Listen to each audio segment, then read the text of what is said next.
next, the moment that you all have been waiting for. I am so excited to welcome up to the stage my friend Faal. Come over here. It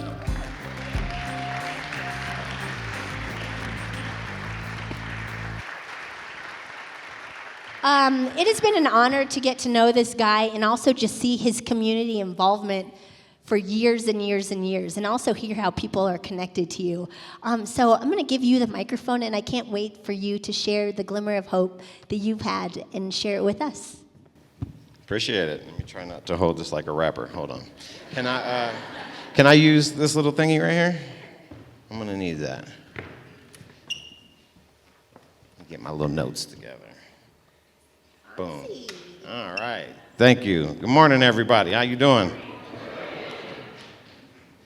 You know, I'm really excited to be the first person this year to do Creative Mornings. I just started filming and filling in for people who couldn't make it, and I'm pretty excited to be the one to set off the 2026 season. Koorsoo, that was a word I never heard before, you know, and when Brandy and I were talking about me coming up here and doing this, I was like, what does this word mean? So I was like, I got to do some research. So I went and I asked Deviante. Deviante is what I named my chat GTP. I asked Google, and it didn't really come up with much. You know, it was like, it's a Farsi word. So I was kind of freaking out. I was doing all this research, and then I hit Brandy up. I was like, I can't really find much on this. And she was like, listen, don't overthink it. The word is the word. This is what it means, and talk to people about what it means to you. So I said, all right, let me give this a shot.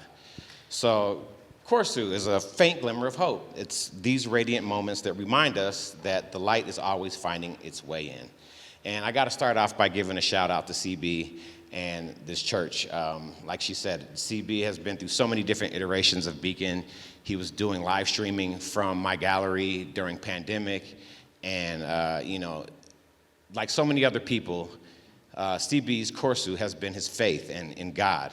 And watching him follow that light that leads him and his congregation here over the years is just like super inspiring. So I had to give a shout out to him. He's on that wall back there if you haven't seen him. All right, let's see if my clicker works. Sweet, clicker works. As creatives, our Koorsoo, our beacon, our glimmer of light manifests in a lot of different ways. Is it going? Yeah, okay. Throughout our artistic journeys. And just like CB's did for his church, in my creative universe, this is my little Koorsoo right up there. It seems small and insignificant from here, but it was just bright enough for me to see it and follow it. When I first noticed it, I had no idea what it would lead me to or if I could even trust it. But when I look at it in retrospect and move closer to the light, I can see all the different creative destinations it's brought me to. These are all a bunch of little things that I've done over my creative years. But from afar, it's bright enough to make you look twice. It's bright enough to make you move, even when you don't know where it's taking you. And our Koorsoo can show up as a number of things. A random opportunity, one sentence somebody says, a new idea you can't shake, a heartbreak, a new responsibility, a door closing, and a door cracking open. And sometimes it's not even a big spotlight. It's just a tiny signal that says, keep going. But, sorry. I was in a dark place when I had my Koorsoo, and so it was easy to notice. And I had to back it up to 1994 to an uncanny moment when I was able to see the light. Oop. Let's back that up. So I grew up poor, and I come from LA and Detroit, Ann Arbor. I never even graduated from high school. And it wasn't because I was a bad student or because the classwork was too difficult. It was really because when I was 16, I was having a party and I was trying to show people where I was taking the kegs. And on the way back to school, I was in a bad car accident. I ended up with a broken neck and a TBI. And when I finally made it back to classes, I just couldn't function. You know, nothing worked the same. I just didn't know where I was going. I couldn't sit still in class. And I spent my whole junior year in the hospital and rehab, and I had to learn how to walk again and just function normally. All I wanted to do was make art. I was spent time in the hospital just drawing and making rap music, So when I finally was able to make it back to class, none of the information, I was retaining it. I realized I was an artist. So I had to sit down with my administrator, Mr. Thornton. And Mr. Thornton, he tells me that I don't have enough credits to graduate with my class. And he says, I'm probably gonna have to do summer school. I'm probably gonna have to do a whole extra year. And I was like, I'm not doing that. And he asked me, so well, what do you want to do with your life? And I just tell him the truth. I say, listen, I'm an artist. I just want to draw. I want to make music. I want to continue to create. And he looked me dead in the eye and he said, that's not a real career option for Al. Those are hobbies. And then he goes, you should probably just get a job down at the Ford plant, at the assembly plant in Dearborn, like with all the other people who don't graduate from high school. And listen, I'm not knocking hard work, but he was basically telling me that's all I could be. And I was crushed, and because I knew there was a pinhole in the darkness, and I needed to find it. I was searching for my Koorsoo, and I needed to do something because at 18, I was about to become a father, and I had to find a way to support my daughter. And before I walked out of his office, he said, unless you want to do graphic design, and boom, that was... That was my glimmer of hope. I was like, okay, I can do that, I already loved to draw letters, and that was the first time that I was able to see the light, right? So I finessed my way into community college. I never graduated. It's not about what you know sometimes, it's who you know. And I knew the girl who worked in admissions, and she knew about my car accident, right? And she was like, you got your GED? And I was like, yeah, I got my GED. And I don't know if she either felt bad for me or she never looked into it, but lo and behold, I started my career or started studying graphic design and typography. My journey as an artist was just beginning, and I continued to draw and make graphic designs and motion graphics.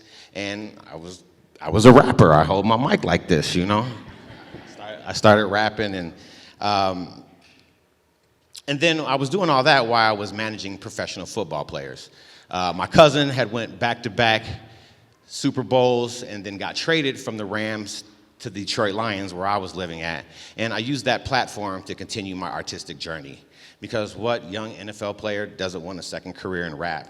Or need graphic design for their foundations or for the celebrity bowling tournaments. And I bought a camera. Started shooting music videos and documenting my life with these celebs and these athletes. Before there was YouTube and Snapchat, there was getitin.com. And getitin.com was kind of my own video blog. It was my vlog. I was, documenting everything from Super Bowl parties to Diddy parties. Yes, I was there. I went to a few of them. I didn't see any weird stuff. And it was my new creative outlet, People seem to love it and support it and want to be involved in the same way they are about social media now. And that was all great for my 20s. And I had lived in about 5 or 6 different major cities. I had seen it all. I had done it all, or so I thought. I had my head down for all those years, and I lost sight of my Koorsoo. But it just evolved into something different, just as I had. And now it was calling me to spread the light. And I was like, all right, I can do that too. So I landed in Denver in 2010. I was living in Atlanta, and I had just had a layover here, and I just got off the plane. I was like, I don't want to do football stuff anymore. I don't want to do celebrity stuff anymore. I just want to snowboard, and I just want to hike, and I want to do all kinds of stuff. And I felt like this place was the place for me because it was the one city I didn't know 1,000 people, right? I just wanted the fresh start to be my creative, adventurous self without all the stigma of having celeb friends and the debauchery that came with athlete management. But I quickly learned, wherever you go, there you are. I made a lot of friends. I know a lot of people in the city now. But I dove into my love for videography and filmmaking head first. I started shooting music videos for local groups like, oops, can I go back? Oh, going the wrong way, sorry. Yeah, I started shooting music videos for local groups like Lady Wu-Tang and The Food Chain and Contrast and Faux Chief and so many other rappers and other types of musicians. And eventually, that landed me a Westward Best Of Award in 2012. And Easy Media was born. I was like, well, I got to turn this into a company now. And that's how I knew that it was time for me to spread the light. That was my Koorsoo saying, you're not just here to create, you're here to help other people create too. And the wild part is that glimmer didn't come from darkness, it came from belief. But that year, life got real. I became a parent again. This time I was a solo dad, and I got full custody of my son when he was just 2 months old. His mother disappeared, and still to this day, we don't know where she's at. So I had to turn art into a business. I had no child care plan. I had nowhere to take this baby. I had no backup, and I know figure it out later. So a friend of mine, Celia, and I started Urban Media. It was a mix between her brand, Urban Brands, and my company, Easy Media, and at the Temple Building in 5 Points. We were like one of the first people in there.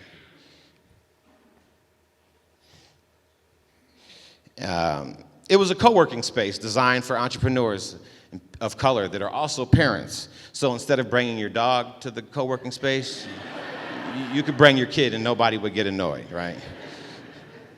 So this is where I learned to turn my art into client-based work, right?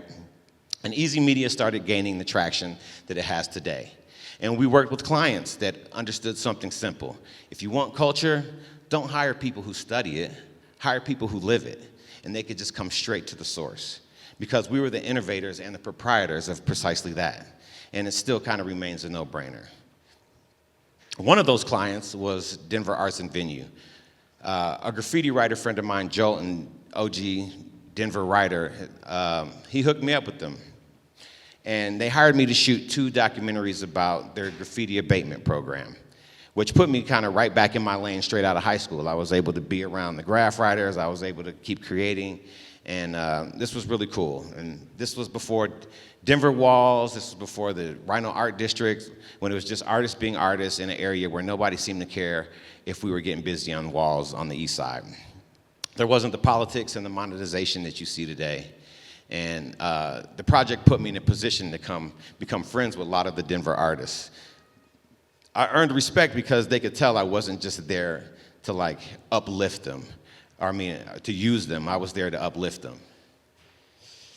And the Mural Fest took on a life of its own. I continued to document the evolution in all form, from my homeboy Thomas, Detour, from Dred's Crushed Walls to the Rhino Art District takeover, and to his latest iteration, Denver Walls, which I don't even know if that's still a thing. My relationship started to grow with artists. And so did my respect as someone who wasn't just like the weird camera guy who just shows up to make a name off their creations. Then it hit me. This is my opportunity to really be the Koorsoo for other people, other artists. And I started asking all my graffiti writer friends and street artist friends,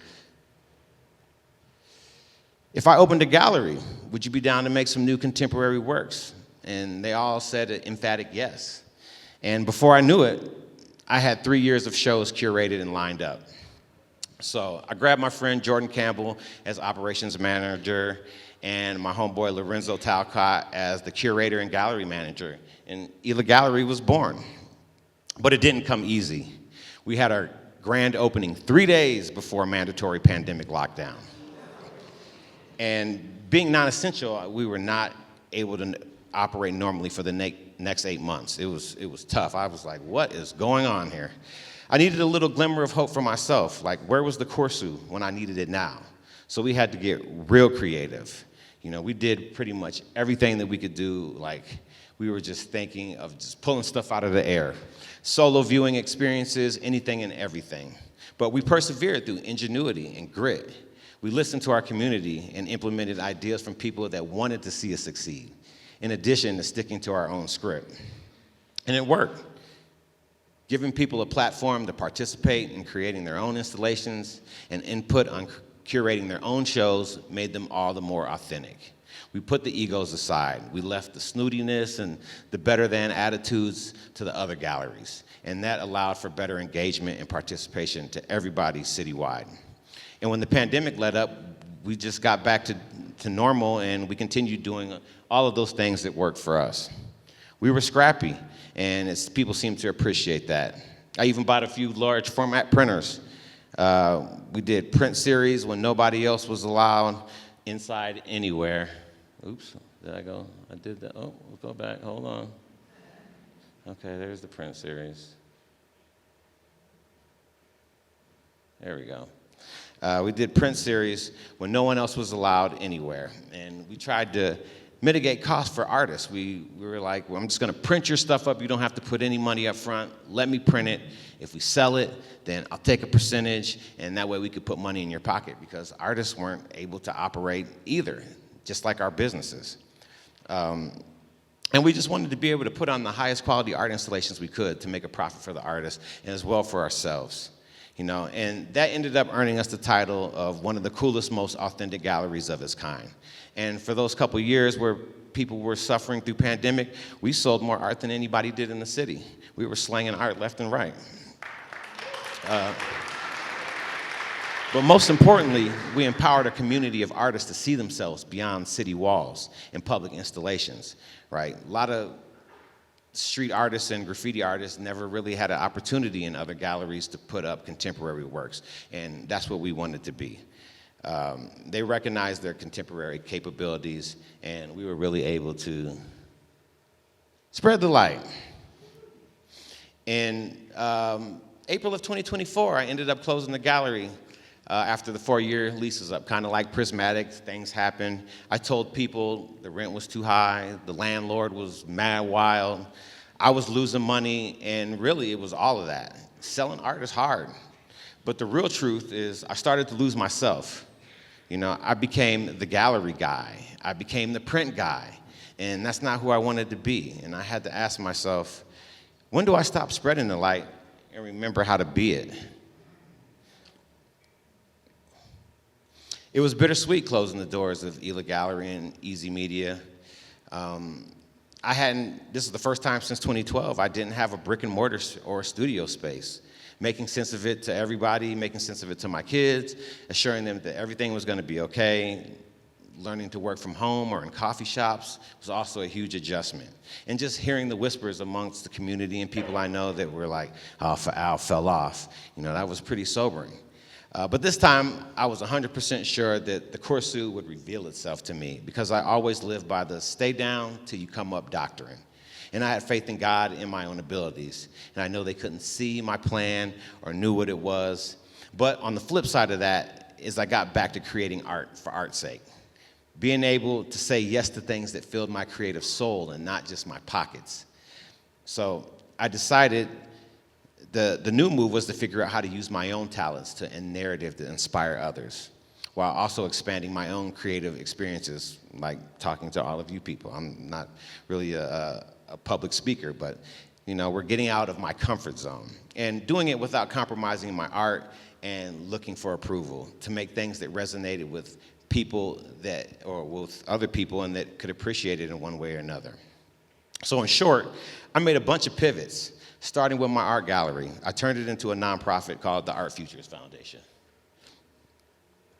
And I created this to continue the empowerment of artists, to teach them all the things that I learned during my tenure as a gallery owner and curator.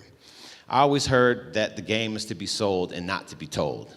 And I wanted to turn that thinking on its head and arm everyone that I could with the knowledge that I had to learn the hard and the expensive way. No more gatekeeping. The mission was to restore and enhance art programming in underserved communities, schools, and institutions, and empower artists of all ages to turn their art into successful businesses, giving them that game of how to receive checks and how to do their taxes and all of the little things. A lot of times what I spent doing my gallery or in my gallery was teaching people how to price their artwork. Right? They didn't know, like, how much is this worth? And I'm like, no, you got to go up. You need more, not only because we got bills to pay, but also you need some money so you can continue to keep doing this. The vision is a world where artists thrive, a thriving component of all communities, where the artists are empowered with the knowledge and the tools to succeed in both creative and business endeavors. And I continued my own personal business by expanding it into a full creative agency called Caption. Building partnerships with other creatives who are journeymen and women in their respective lanes, building out full marketing and creative campaigns with and for people who are creatives themselves, either through consulting or from the ground up. And as my day job, I recognized my strengths in video and production, and I didn't want to stray from that. And I'm still building Caption out, and I'm just looking for other amazing brains to complete the ecosystem. And it's way more fun doing things with other people. I had been doing all of this stuff by myself, right? And I was like, I don't want to do things by myself anymore. I want to find people that are like-minded and that I could work with. But it still kind of felt like spreading the light and not being the light. And it seems like my glimmer of hope again was leading me in a different direction. In spring of 2025, I bought a new camera. Not a video camera, but a photography camera. Something I had only dabbled in before.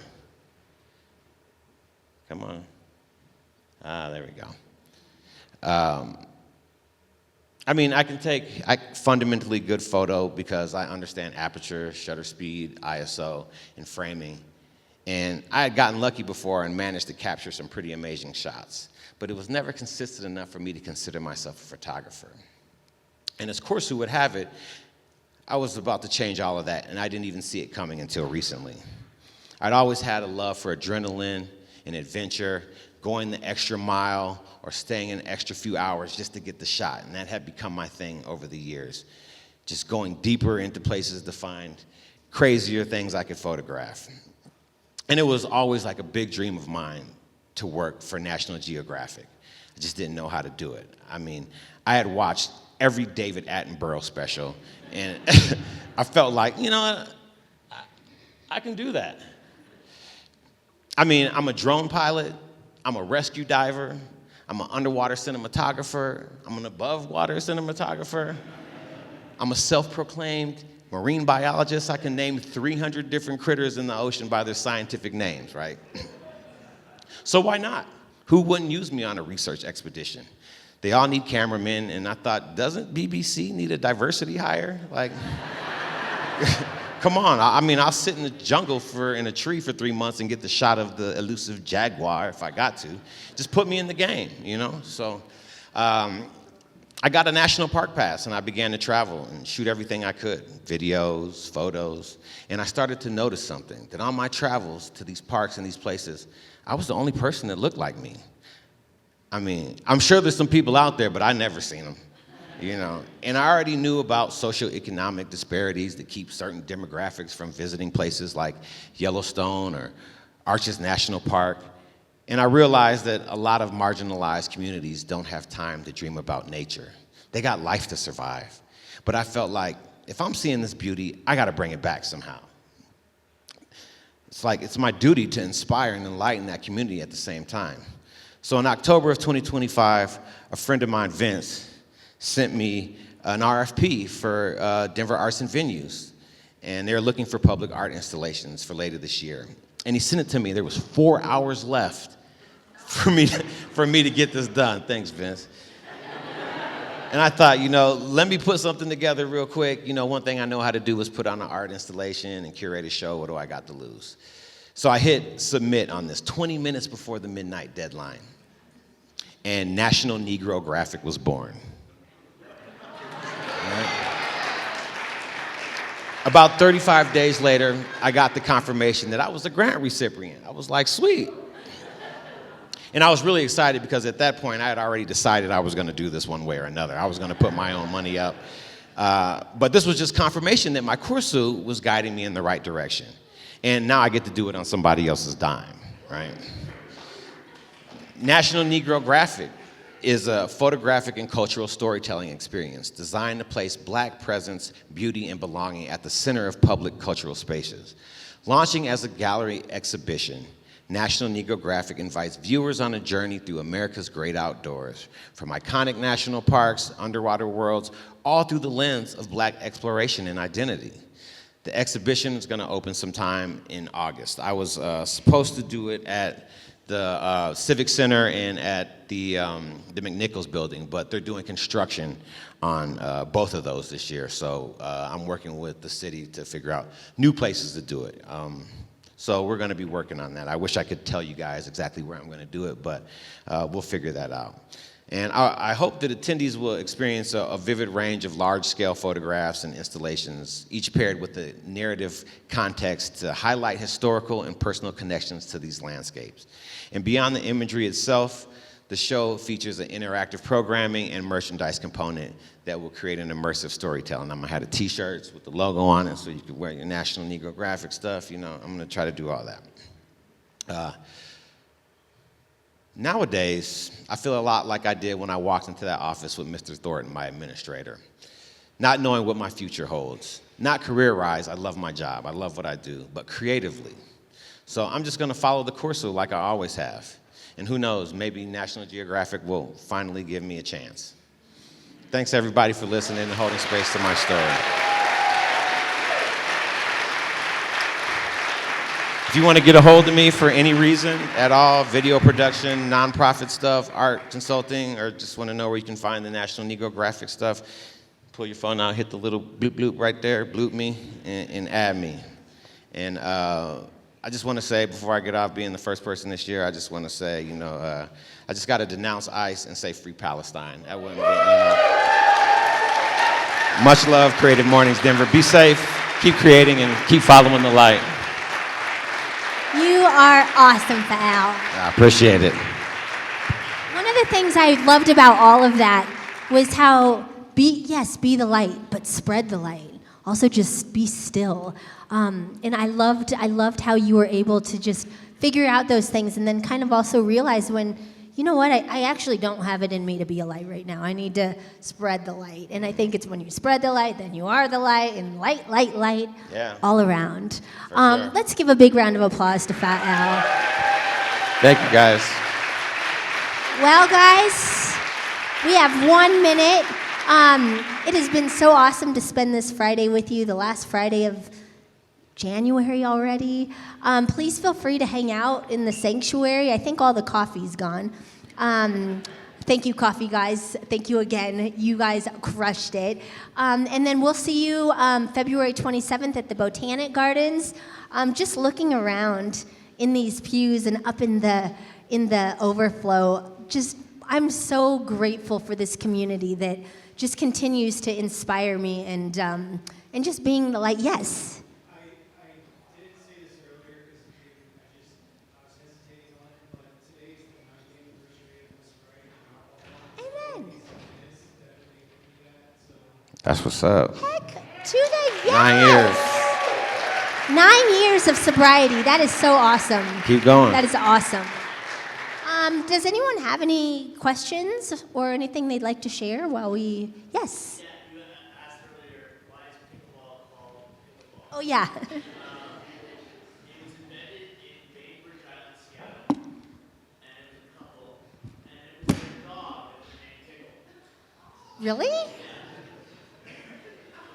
For real? Wow, that really took off.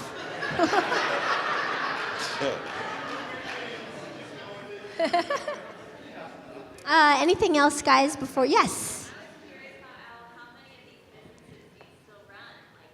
All of them, except for urban media. But I still work with Celia. She's dope. She still's got urban brands, and she's actually like a DJ now too. You know, it's so funny how everybody who's a creative just continues to keep spreading whatever direction they go. I'm still just a video guy. I'm still a creative guy, and I've the kind of OG in the game now, especially for like I'm falling into my big homie mode, right? So a lot of the people that I know, I'm answering questions, I'm doing consulting. I haven't been able to make money off it yet, so it's philanthropic, but like I said, I still just want to be able to help everybody that I can with the stuff that I learned by just going through it, you know? Go through it. Go through it. Love it.